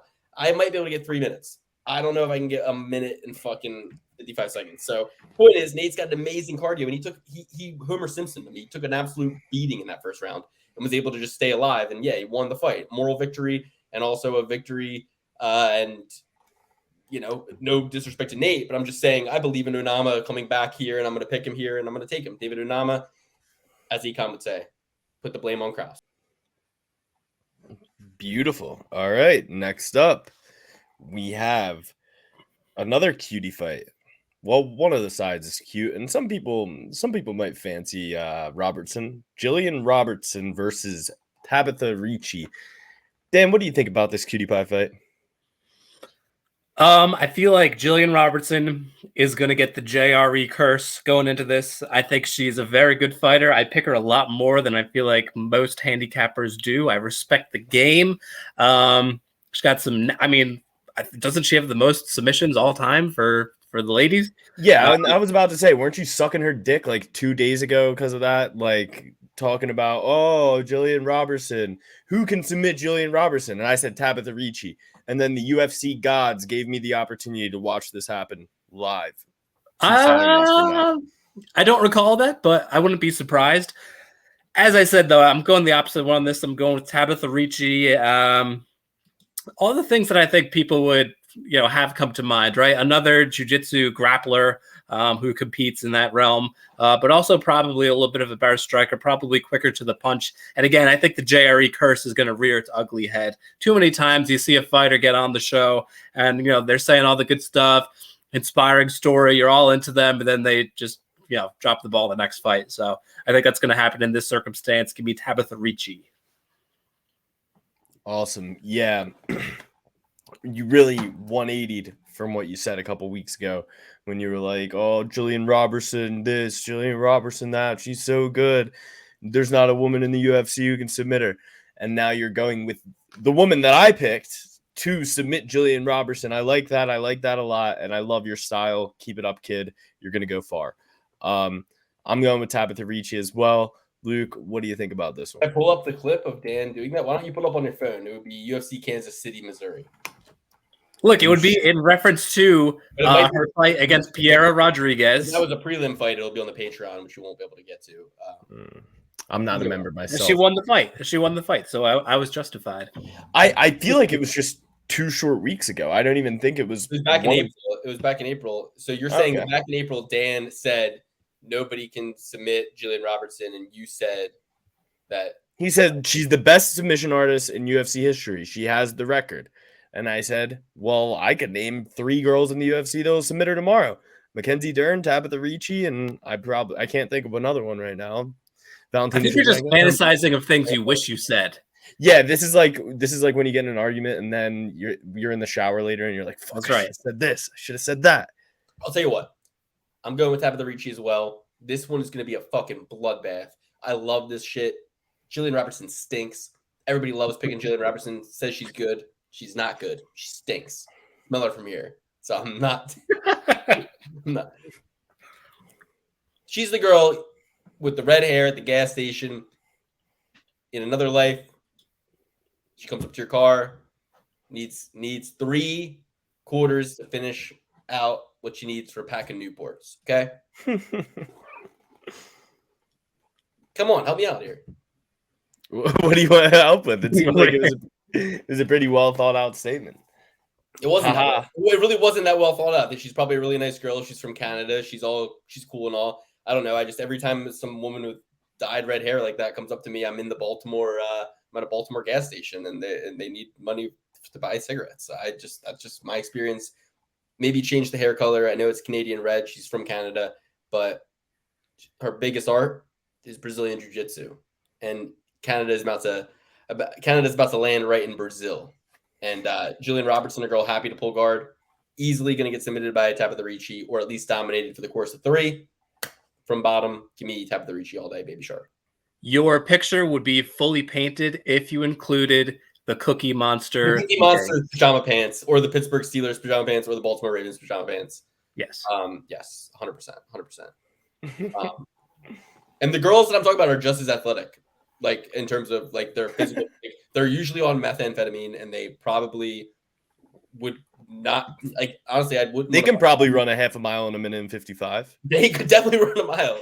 They actually just aim from doing that. They run out to your car. They run out to your car, and yeah. So, and that's fine. You know what I mean? That's a popular look nowadays. Kids are getting face tat.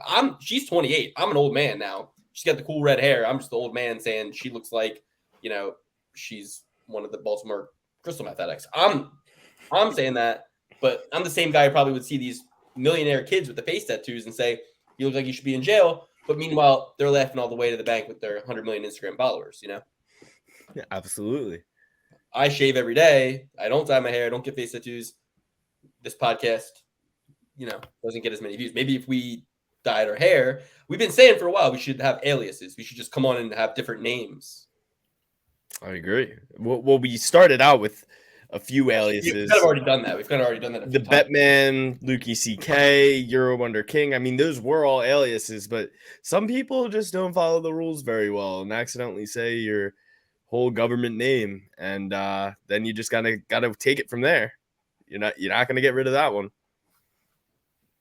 Well, if it gets people if there's some interested parties that now want to go scrub through all the episodes, you know what that means? Watch hours, views. Okay, so little Easter eggs help, Alex. All right, or should I say Alex Vandergrift? Well, listen, if we want some good aliases, we could use these guys' names: Matoitz Rebecki and Loik Radzhabov. Right off the bat, I'm looking at Radzhabov as the winner here. Rebecki lost to Nick Fior, however you say it. He lost to Chase Cooper. He did not lose to him. He beat him. Oh, you know what? I'm thinking it went full decision. He didn't finish him. Okay. And Chase Hooper beat that guy. I'm going to use a little bit of MMA math here. I know that's frowned upon, but sometimes it works. I think it works here. I'm going with the guy who ends with OV. From Tajikistan. Well, the Tajikistan boys represented themselves very well last weekend. Yeah. And you know this guy is going to have a literal stadium full of people watching him on a screen in his home country. He's 7-4. His loss most recently was by decision in the PFL a year, 7 months ago. Overall, I think these guys are evenly matched. I would like the line to come out at a relative pick'em, but I'm going to go with the taller guy with the better reach at the better camp with the whole country behind him. Not that Poland's not all behind this guy, but they have their champion. Tajikistan still wants it. The Tajik tank's going to get it. Give me Loik. Dan, you said I should change my name to Loik, but I think that's Luke and Tajiki. So I don't know. Will you triple be certified the Tajiki tank?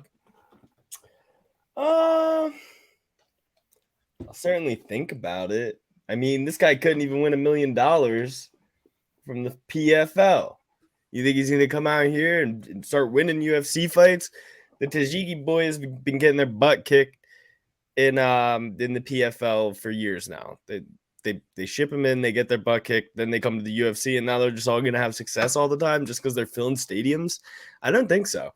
I don't really think that's a good metric for success. I'm still going to go with him. I'll triple B certified Loik after I just shit on him for no reason. But yeah, give me Loik, triple P certified. All right. She'll be certified Loik. Let's move on. We got a lot of more fights to get through. We got Klidson Rodrigues taking on Tatsuya Taira. Both of them are definable wonder boys. They are studs. They're youngsters, 27 versus 23. In another life, they would have been holding hands on a beach, and I'd be right next to both of them, guys. But it's not that life. In this life, we have to bet on them, and they have to fight. So Tatsuya Taira versus Klidson Rodrigues, beautiful, beautiful boys. I don't know what I like more, Klidson's pec and shoulder definition, or Taira's beautiful, beautiful lips. His lips are what Kylie Jenner and all the girls of tomorrow dream of getting. They go to doctors, they pay millions of dollars to have lips like those. He should be very proud, and he should make it more of a thing. You know what I mean? Like call himself Tatsuya the Kisser Boy or something like that. You know, the kiss of death. Thunder Lips. No, that's something. That's not Thunder Lips. You guys are missing it. Lover boy, or like sexy guy, or like hot guy. It's like that's the nick. Like you're not seeing it anyway. 5'7" versus 5'6", 70-inch reach versus 67-inch reach. The Wonder Boy over here can certainly deliver. The question is, what will happen when he's pushed? Right, he's a finisher. He's been to decision in the UFC against Carlos Candelario. he's a position guy. He's not a wild submission guy. But we're coming up against Team Nogueira. Tempted to go with Glidson Rodrigues here. What do you guys think? Tempted to touch. I'm going to go with Clayton Rodrigues. Clayton Rodrigues is the pick. What's that? What? You got to cut out there. Going to go with Clayton Rodrigues. What it is, and I can't change. Yeah, I like Taira. Going to have a lot of success in the UFC. He's got a lot of fights up ahead. I think this is a bad matchup for him. I think that Rodrigues will be a little bit too physical for him. He knows enough jiu-jitsu himself to keep himself out of harm's way, and just a lot more dynamic as a striker. So I think a full mixed martial arts bout is what's going to be at play here, and that fight favors Rodrigues. So give me the other young stud, Clayton Rodrigues. Give me the Japanese sexy boy, as Luke tried to name him for some reason, Taira. I just think there isn't really a spot in his game that is bad. Everything is good. He's A plus in almost every single sense of his game. I think he's going to go out there and he's going to ragdoll this kid as he ragdolls everybody else. That big chin ain't saving him here. Yeah, it's really, really a difficult one for me.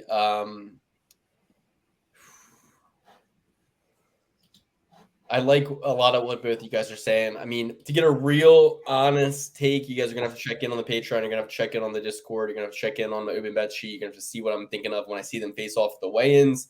But flip of the coin, because I really do have this one pretty even. Here's what I'll say. If this is a minus 800 Taira line, I'm going Rodrigues all day on a solo bet. If this is a pick'em, like it should be, or a minus 200 Taira plus 160 Rodrigues, I'm still tempted on Rodrigues because I think it should be like a pick'em, Rodrigues is young with experience and with that age that kind of like makes him a little bit more hearty, I think Rodrigues is going to have a few tricks up his sleeve. I'm going to go Rodrigues by split decision. Sweet nectar. So we all went with Magny, and you guys took Santos. I did not go with Magny. You went with Philip Rowe, right? All right, cool. Just getting caught up here on the sheets. Took a little bathroom break. Next, we got Brandon Allen versus Bruno Silva, a fight that I feel like I've seen a trillion times. Yeah, short, sweet, to the point for me. I think Brendan Allen has a more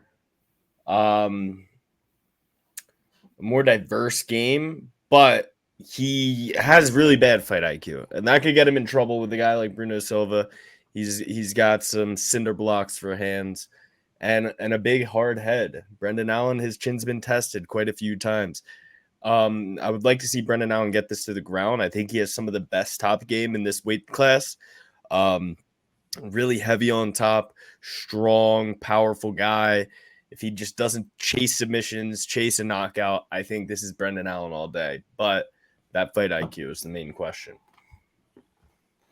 Yeah, I think you perfectly broke this one down. Don't really have too much else to offer other than I'm going to be playing fight does not go the distance predominantly on this one. As far as the pick, I like what you're saying with Brendan Allen. I do think he's the cleaner striker, and I do think his grappling and wrestling are more refined than Bruno Silva, who's more of a brawler than anything. But that could be Brendan Allen's MO just as easily. So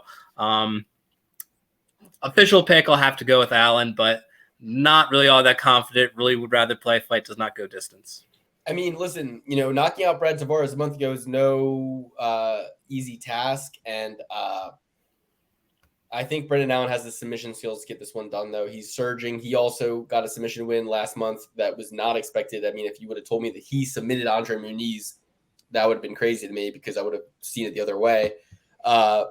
Jotko, Malkoon, Alvey, Curtis, I'm going to go with, I almost said Bruno Silva. Is that a sign? I don't know. I'm going to go with Brendan Allen, 6 years younger. taller, longer, more equipped to get the fight done in more areas. So give me Brendan Allen. And with that, we got 3 more fights left for y'all. And 2 of them I'm very excited about. This one, not so much. Punalele Soriano. This fight does not deserve to be this high up on the card, especially with Cedric Dumas coming off a loss in his only fight in the UFC. Other than that, he had the Contender Series win where he got a submission win. But it's like you get a submission win on the Contender Series, submission loss the exact same way in the UFC with 8 months apart. Do you know the guillotine or don't you? Right? It's like, do you know it or don't you? And then Roman Kopylov knocked out Punalele earlier. He ended up knocking out Dolce Lugambula. Split decision loss to Nick Maximoff. Lost to Brendan Allen. Win against Dusko Turovic. The Florida boy taking on the Hawaii boy. We got 6'2" Dumas, 3-inch height advantage against Punalele Soriano, but he's also going to have a 6-inch reach advantage. He's 3 years younger. Hometown advantage. I'm going to take Dumas. I just think he's got a little bit more piss and vinegar, a little bit more fire in his eyes, a little bit more to prove, and more athleticism, taller, longer, stronger. Hometown. Punalele, not very impressive. I'm going to go with Dumas. This is another fight does not go distance type deal. Another guy in Soriano, who I really don't like the fight IQ of, don't like the cardio either. Whereas Dumas, there's, we're not going off of much here. We got one UFC fight where he gets submitted. The rest of them are all, low-level promotions where he's ending it in the first round. So what do we really know about this guy? I think the UFC is high on him, being that it's the second fight in his UFC career. First one, he got finished, and now he's the feature fight on a big card on ABC. So I guess they do like what, he's putting out there. I'll go with him as well. I'll take a shot on him. I don't think we have odds yet, but I'm going to guess that Dumas is going to be a pretty sizable underdog here. So I'll take the shot on him in a very unpredictable fight. But again, for the most part, fight does not go the distance is the play here. Oh, man, we missed a good one, which might be why this was moved up on the card. Gregory Rodrigues versus Dennis Chulilin was supposed to be on this card, and I don't really know what happened. I just know that Chulilin withdrew. That being said, I'm going to triple P certify Dumas here. I just think he's going to be too long and too fast for Punalele. Punalele kind of plods forward, doesn't really have the crispest striking, relies on that nuclear option that, isn't the best in the UFC. So I'm going to go with Dumas. I'm going to hope that he can keep this standing up, keep him on the outside, and control the range. All right, next we have the co-main event of the evening. Dan, sorry, you took Dumas?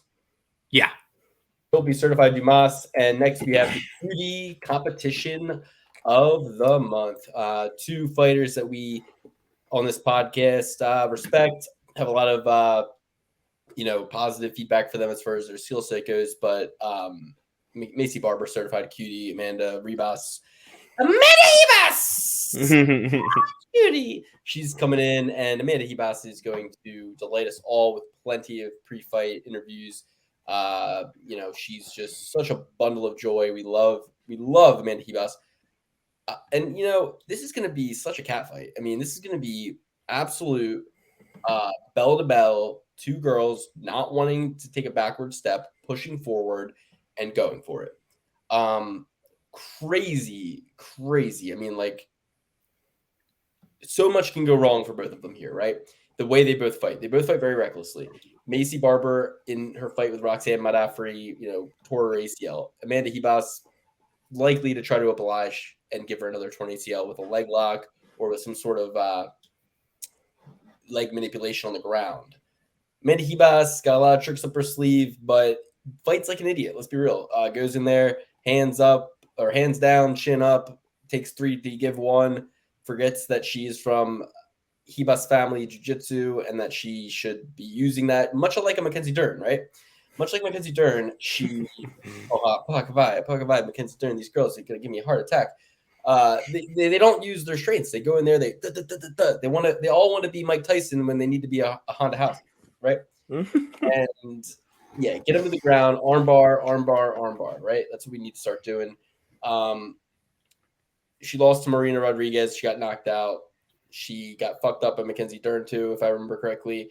And Caitlin Chukagian, split decision, lost another fight. Caitlin's happy to sit there and run around the octagon. Yeah. And Amanda Ribas was just fucking eating all that shit, right? It's like Viviana Araujo was her last fight 2 months ago. I like that she's staying active, but hold the phone. By the time this fight goes down, it'll be 2 weeks since Maycee Barber last fought. I was at the wedding. I was at the fucking wedding. That's why I don't remember that she fought Andrea Lee. So, yeah, I don't like that. That's a lot of work for a 25-year-old, a lot of heavy lifting, a lot of mental stress, a lot of do this, do that, get here, get there, be here. Oh, my God, what if this goes wrong? I'm going with Amanda Ribas here, guys. It won't be popular, and it won't be fun, and it won't be without, moments that you go, did I make the right pick? But I don't like Mackenzie coming in off of a couple weeks. I don't like that she she's got a built-in excuse to lose. Put it that way. She's got a built-in excuse to lose. Oh, I shouldn't have taken the fight so quick. That's right there. It's right there for her to take at any moment and accept and go, as long as I just skirt out a close decision, I won't go down. My stock won't go down. I already am not going to be the future. I'm already not the youngest champion. I'm almost 30 at this point. There's already, everything's already crumbling. You know what I mean? If you take a stand, you got to stand with it. Otherwise, you take a backward step. There's no end to the backward steps. Let that be a lesson to everybody. And if we were in the Patreon right now, we'd go on a rant about the government, and they can only encroach upon you insofar as you're willing to protest, and then they'll stop, and they'll wait, and then they'll take another inch. You give them an inch, they will take a mile. And Maycee Barber has already been given an inch, and this is where she takes a mile step way, way, way back with a loss to Amanda Ribas. She was given more than an inch. She was given a win against Andrea Lee. I thought she lost. I had Maycee Barber. I still thought she lost that fight. Split decision victory. One of the more egregious scores. And wasn't that one that had homeboy that you were talking about earlier as the judge? That's when we found out he started judging. Yes. Dan Mergliotta judged the Maycee Barber fight, and he gave it to Maycee Barber. Yes. So I think that all things have to correct themselves at some point. And Luke, you were wrong about something earlier. Amanda Ribas actually beat Mackenzie Dern. She did not lose to Mackenzie Dern. They both got in a striking match with each other. Yes. But that happens when you get two grapplers sometimes. She was not taking shots from Mackenzie. They were giving them to each other, Oh, yeah. Definitely. Yeah, that was a good stretch, dude. Mackenzie Dern versus Amanda Ribas. Paige Van Zandt versus Amanda Ribas. I thought somebody else another cutie pie slipped in the mix. Asteros, Rachel Ostovich. Nope, that's what I thought it was, but it was actually Random Marcos. And Michelle Watterson Gomez was supposed to fight her, but it got fizzled out. That's what I'm probably was thinking. It was Dern, Van Zandt, Watterson Gomez. Now it's Barber. So yeah, Pollyanna Viana. But Hottie as well. A whole other league of cuteness where it's like her personality that makes her super cute. You know what I mean? It's like she's in the league with like the Maria Agapova with like, you know what I mean? Yeah, I suppose so. I would say more of who's the other bubbly girl?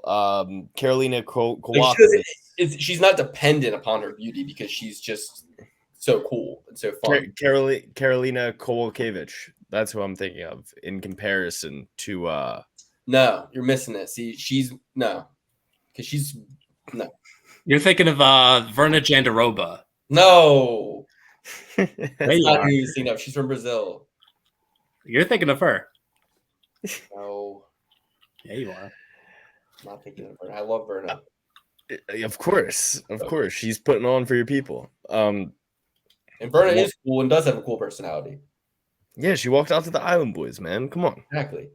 All right, let's get to the real meat and potatoes of why you're all here. We kept you waiting long enough. We're nice. Can I give my pick? I don't think Dan gave his pick either. Give it. It's not going to be right. Okay. That's 8 out of 10 last week, dude. I'm taking That's Ribas. Give me Ribas. I'll keep it short and sweet. Go ahead, Alex. I'm taking Ribas too. So I guess all of our picks are going to be wrong, you fucking asshole. I don't know. Triple P certified Amanda Ribas. Still Magny. I can already tell you're going to eat crow for that. That was silly. All right, fair enough. Who is fucking Philip Rowe? He lost to Burns. Yeah, he lost to Shavkat Rakhmonov. Yeah, he lost to fucking good guys. He's not losing to Philip Rowe. I'll think about it. I have till next Monday on the Patreon to give my final analysis on that fight, and maybe I'll change my mind. Push things to tomorrow. What is today but yesterday's tomorrow? And that's what we'll be breaking down right after this. We're going over Vettori versus Cannonier with the fine-tooth comb yet again. For everybody who's interested, if you like the show and you want more, we're going to keep going for you. We're going to break down the card that's happening this Saturday, UFC Fight Night, Marvin Vettori versus Jared Cannonier. We're breaking it down again. We already did it once, top to bottom, full card, main card, and prelims. The analysis doesn't change. The height and reach doesn't change. It's all right there for you. The only thing that may change is some of the fights and if our opinion has. So we'll break it down again on the Patreon.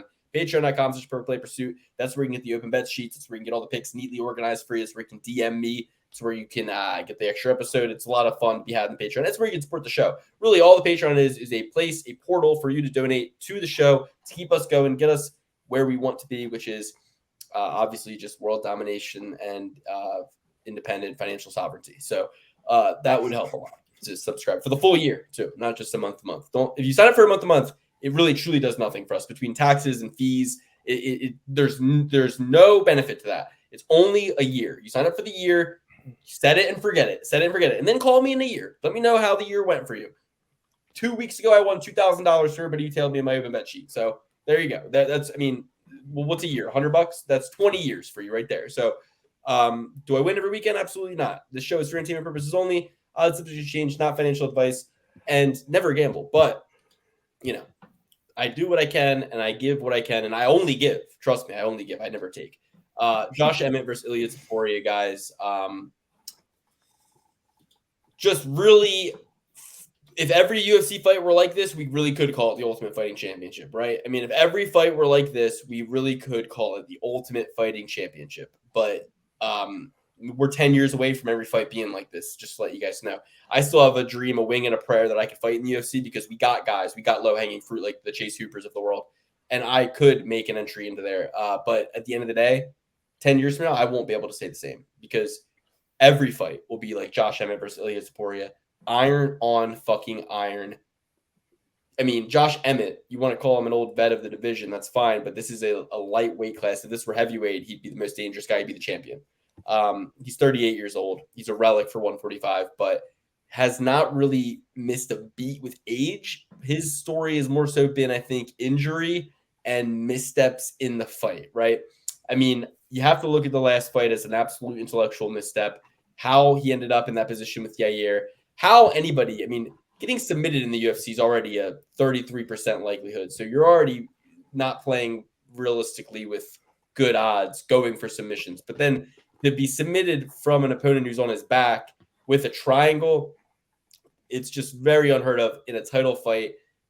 In title fights, that has probably happened like 3 times ever. Okay, so I have to look at that as like a wombat situation. He was kissing the wombat, got a novel virus from the Australian native wildlife, had an intellectual misfiring and a misstep. Guys, I would love to take him here because Ilia Topuria, although unblemished in all of his wins against relatively not that great. I mean, let's think about his opponents, right? Yusuf Salal took him to decision. As much respect as I have for fucking the Moroccan Devil, I love Yusuf Salal. I wish he was still in the UFC. I fucking love Yusuf Salal. But he's somebody who you went the distance with who doesn't really have that many wins in the UFC. Then you finish Damon Jackson. Okay. Finish Ryan Hall. Thank you for that. I will forever, like, if I ever see Ilia Topuria, I will buy him a steak dinner just for doing that. That was amazing.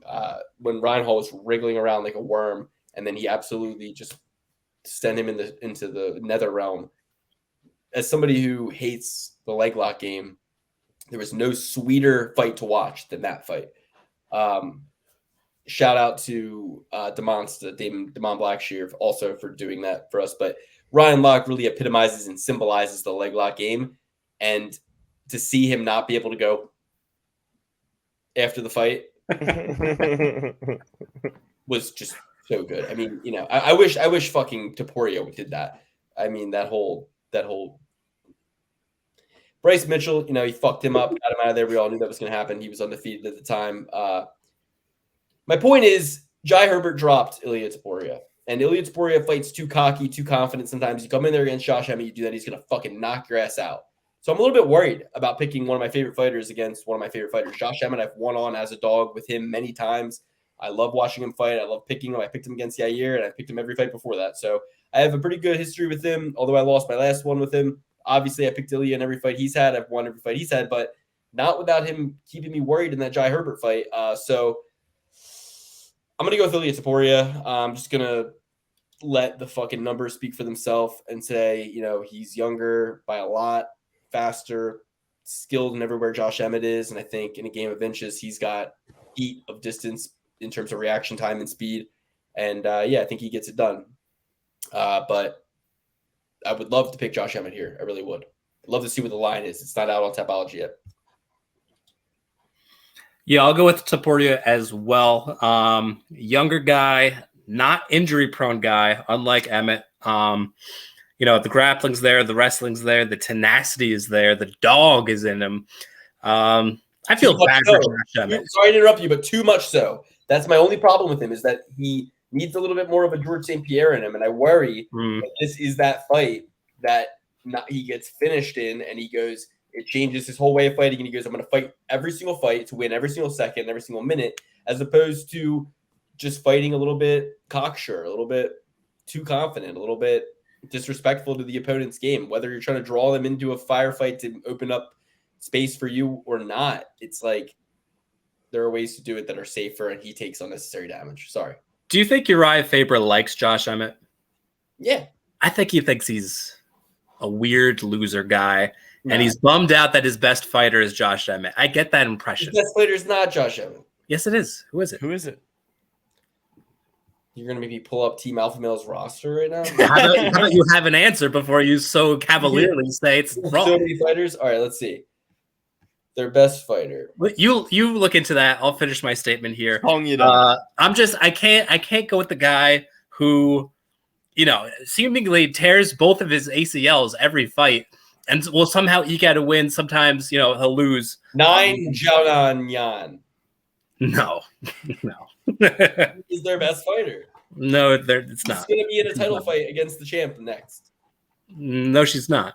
She finished Jessica Andrade in the last fight. She's fighting for the belt next. No, she's not. What weight division? Don't ask me women's weight divisions. I don't. That's impolite to ask a woman her age. Don't try to trick me. You never ask a woman her age or weight. No, but isn't she in the same weight division? You're right. Josh Emmett is the best fighter he has under his roster. You're right. All right, perfect. Okay, now that we got that out of the way, Dan, do you want to continue? No, listen. Ricardo Ramos. Sticking with Topuria. Uriah Faber he's weirded out by the fact that Josh Emmett walks out to Revolution. All right, that's not his vibe. I love that he does that. Huh? He comes out to bright side of life. I love that.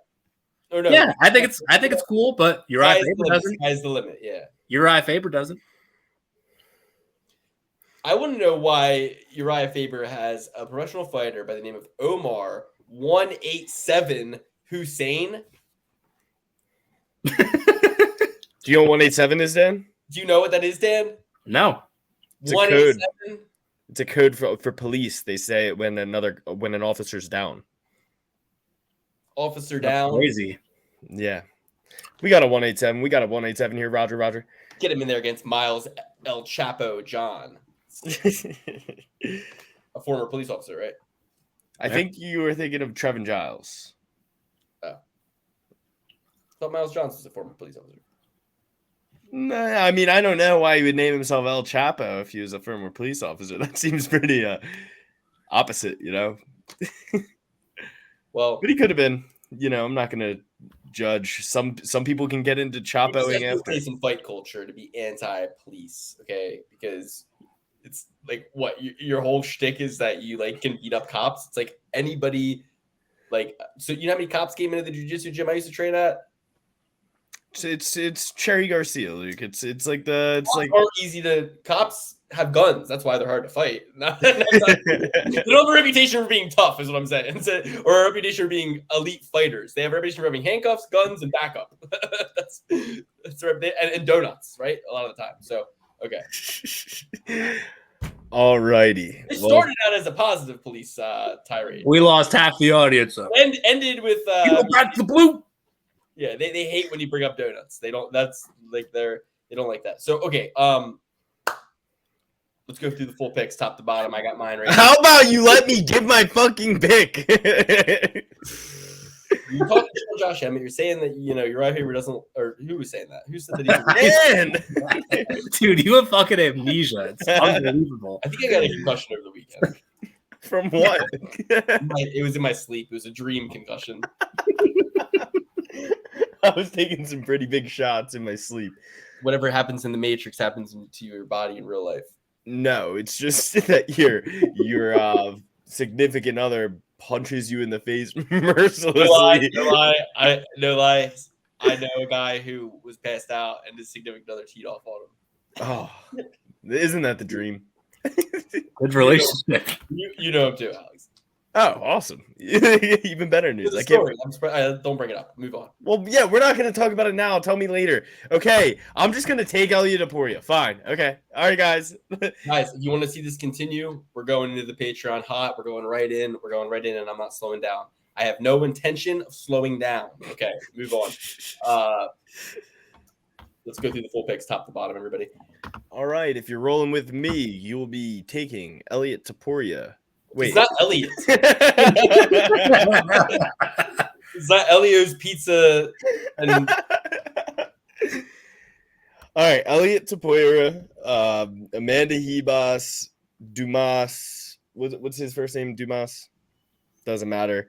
Rodrigues. Brendan Allen. Tatsuro Taira.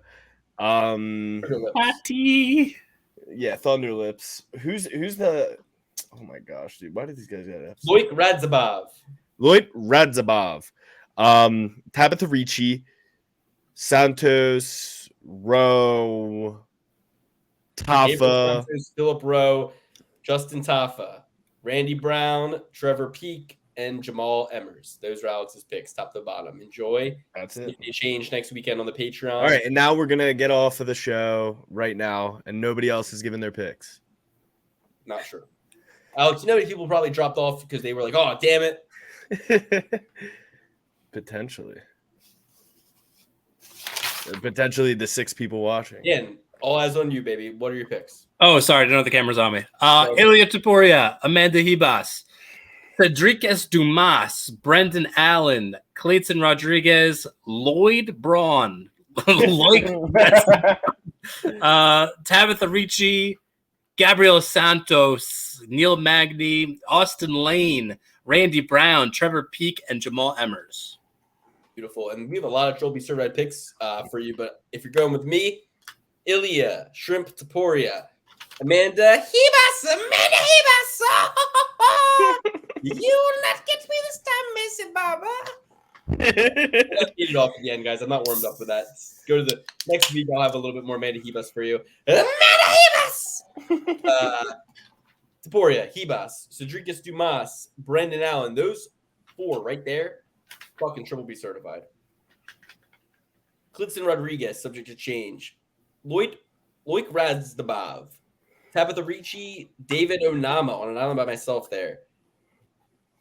Neil Magny, Austin Lane, Randy Brown, Trevor Peak, and Jamal Emmers. If you're looking for the Triple B certified picks, I'm going to give them to you right fucking now. Triple B certified picks finish out year 3, 70% accurate. And in year 4, we are 12 out of 18, 66%, even after an absolute bloodbath. I mean, 4 of the 6 we've gotten wrong came last weekend. So I expect us to get back to form this week, keep our 70% average for Triple B certified picks over the course of year 4. Ilya Topuria at the top. Trophy certified pick. Ilya Topuria. Amanda Ribas, Rodrigues Dumas, Brendan Allen, Loic Radzhabov, Tabitha Hichi, Randy Brown, the Rude Boy, Trevor Peak, and Jamal motherfucking Emmers, pretty boy out of Florida. Let's go, everybody. Those are 3, 5, 9. Divine 9 trophy certified picks for you this week. 9 for 9 would be fucking epic. Let's go. We're going to break down Fight Night, Vettori versus Cannonier. 14 fights to go over with a fine-tooth comb on the Patreon next. Get in, get at it. That's where the inner circle is. If you're supporting the show, that's where you are. If you're not there, you're not supporting the show. It's that simple. Thank you. We put up a lot of free stuff for you guys. We put up free videos every single week without miss. We put up a Discord with everybody talking in there, even when we are not. Community of over 200 people. Join that Discord. Get in there. And please speak up. Don't let the people who are talking dominate the conversation. It is anyone's Discord. Please join. We love you. Thank you. Join us on the Patreon. We're going to get into it right now. Godspeed. Farewell. And blessed tidings to you and yours. We love you.